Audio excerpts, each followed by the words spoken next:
উন্নত জাতের সায়ন দিয়ে গ্রাফটিং করা হচ্ছে, টপ ওয়ার্কিং। দেখতে পাচ্ছেন ভিডিওতে। দ্রুত যেন অল্প সময়ের মধ্যে খুব বেশি সায়ন পাওয়া যায়, এই জন্য বড় গাছে টপ ওয়ার্কিং করা হচ্ছে। যদি আপনাদেরও খুব অল্প সময়ের মধ্যে কোনো নতুন জাতের বেশি সায়ন পেতে চান, তাহলে অবশ্যই আপনারা এই পদ্ধতিটা আপনারাও অবলম্বন করবেন। বড় গাছ যদি থাকে সেই গাছে টপ ওয়ার্কিং করে দিবেন। তো আমরা এটা একটা ইয়েলো মাল্টা 2 এর গাছ, এটাতে আমরা গ্রাফটিং করে দিচ্ছি। এই ছোটো ভাই গ্রাফটিং করতেছে। এই যে এটা থেকে আমরা খুবই অল্প সময়ের মধ্যে আমরা অধিক পরিমাণে সাইন পাবো, তাই না সাইম?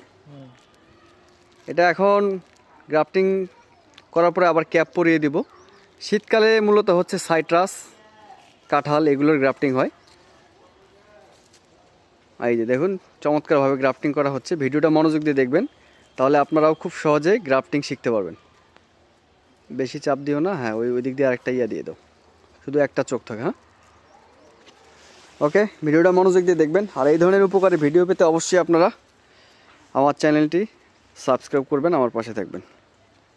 ওকে, সবাই ভালো থাকবেন। আল্লাহ হাফেজ।